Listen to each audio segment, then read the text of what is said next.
Assalamualaikum warahmatullahi wabarakatuh. Saya Ratnasari, NPM 2019-22076.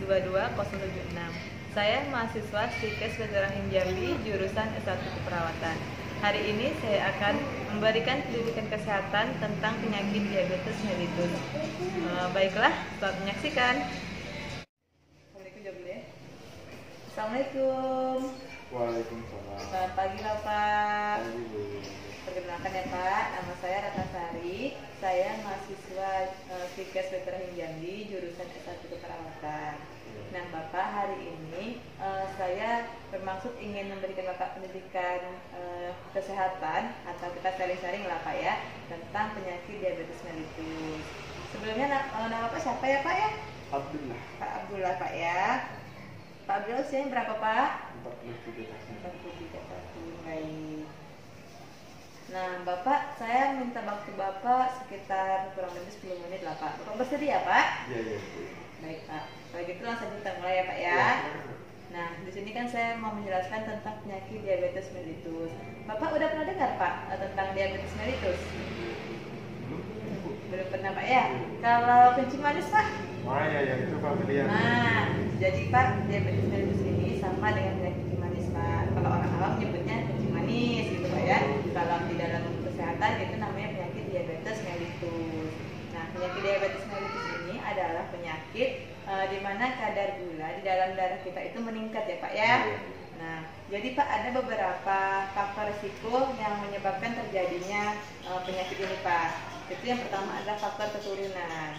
Nah, kalau faktor keturunan ini, kalau Bapak punya orang tua atau kakek, nenek, atau keluarga Bapak lah yang punya riwayat penyakit ini, nah kita juga bakal berpotensi menderita penyakit ini juga Pak. Tapi Pak tidak serta-merta kita apabila kita punya keturunan yang punya riwayat penyakit ini, kita mengalami penyakit ini juga, tidak serta-merta seperti itu Pak. Jadi tergantung lagi ke pola hidup kita Pak. Nah, kemudian Pak yang kedua itu adalah faktor usia. Nah, faktor usia ini Pak biasanya usia yang menderita penyakit ini itu adalah lanjut usia ya Pak ya.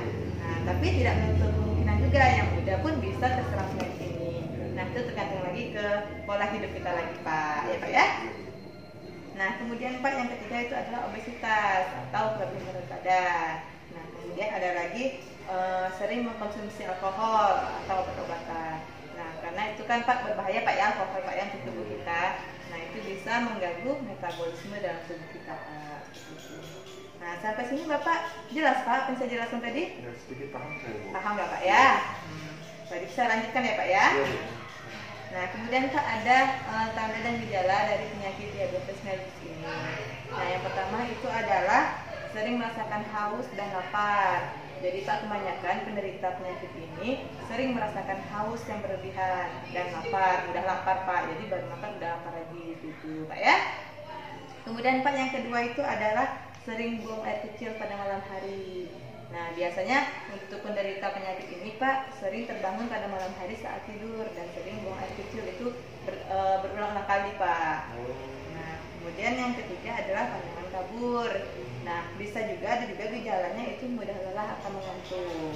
Gitu. Nah, ada Bapak sampai sini ada yang mau tanyakan nggak di sama saya? Ada, Bu. Nah, apa Pak? Boleh Pak, silakan.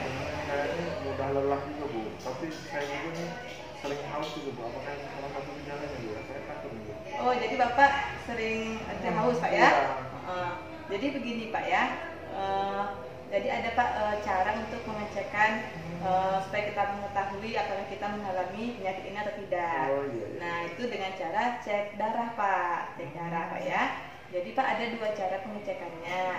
Itu yang pertama adalah pengecekan gula darah waktu namanya Pak. Ada juga pengecekan gula darah puasa. Nah, kalau untuk gula darah puasa ini biasanya si pasien atau bapak itu diminta untuk berpuasa terlebih dahulu. Nah, minimal 8 jam. Biasanya Pak kita disuruh puasa pada malam hari saat mau tidur sampai pagi. Jadi pas pagi baru kita dicek Pak. Nah, itu Pak nilainya hasil pemeriksaan itu maksimal 100 mg per dl. Nah, apabila lebih dari itu Pak, itu artinya kita beresiko atau kita mengalami penyakit diabetes ini Pak.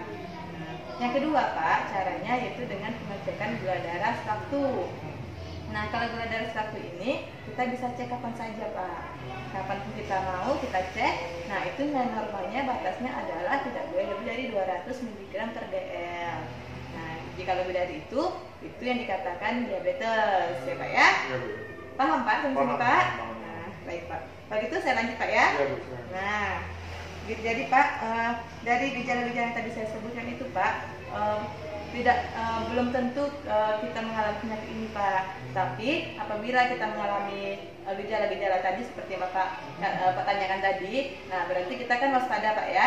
Jadi kita harus segera memeriksakan kesehatan kita ke petugas kesehatan atau ke puskesmas seperti itu Pak.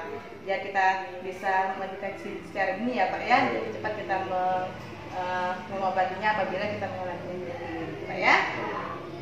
Nah Pak, karena penyakit ini Pak berbahaya juga Pak kalau tidak ditangani. Nah itu bisa berkomplikasi seperti penyakit gagal ginjal, bisa juga hipertensi atau darah tinggi Pak ya. Jadi Pak ada beberapa cara untuk mencegah penyakit ini Pak. Nah yang pertama yaitu dengan cara olahraga yang teratur. Nah dengan olahraga kan lemak-lemak yang tidak berguna di tubuh kita itu bisa hancur ya Pak ya. Nah, itu bagus Pak dengan olahraga. Nah kemudian yaitu dengan cara pola hidup sehat. Ya termasuk olahraga tadi Pak ya. Terus bisa juga yaitu dengan cara makan sesuai porsinya, tidak makan secara berlebihan. Nah terutama nasi Pak, karena nasi ini mengandung karbohidrat dan gula yang tinggi. Nah, kemudian Pak mengkonsumsi gula tidak berlebihan juga. Apabila Bapak minum teh atau kopi seperti itu jangan terlalu banyak gulanya ya Pak ya. Iya, Bu. Nah kemudian Pak mengurangi rokok dan alkohol ya Pak ya. Seperti tadi yang saya jelaskan tidak baik Pak untuk tubuh kita. Nah selanjutnya Bapak bisa cek kesehatan rutin seperti tadi kan dengan cek darah. Nah itu bisa Pak lakukan minimal 3 bulan sekali sehingga kita tahu Pak ya, tentang kondisi kesehatan kita ya Pak ya. Iya, Bu. Nah kesini Pak ada lagi yang mau tanyakan? Saya rasa sudah cukup, Bu. Paham Pak apa yang saya jelaskan? Ya sedikit banyak paham. Kalau gitu Pak boleh Pak diulang lagi Pak apa tadi diabetes mellitus Pak? Kelebihan gula darah di dalam darah kita, Bu ya. Oh iya benar, baik, bagus Bapak. Nah selanjutnya kalau untuk tanda dan gejala yang tadi apa Pak? Gejalanya Haus, kencing malam, sering kencing malam. lelah. Ya bagus, berarti Bapak paham Pak ya? Sudah mengerti apa yang saya jelaskan, baik sekali Pak ya. Nah Bapak saya rasa cukup itu yang saya sampaikan ke Bapak. Mudah-mudahan bisa bermanfaat untuk Bapak. Bapak bisa sampaikan ke keluarga Bapak, ke orang-orang sekitar Bapak ya Pak ya. Ya, kalau gitu Pak, terima kasih atas waktunya Pak ya. Mohon maaf kalau saya ada salah kata tadi Pak. Terima kasih Bapak, saya permisi Pak ya. Assalamualaikum warahmatullahi wabarakatuh.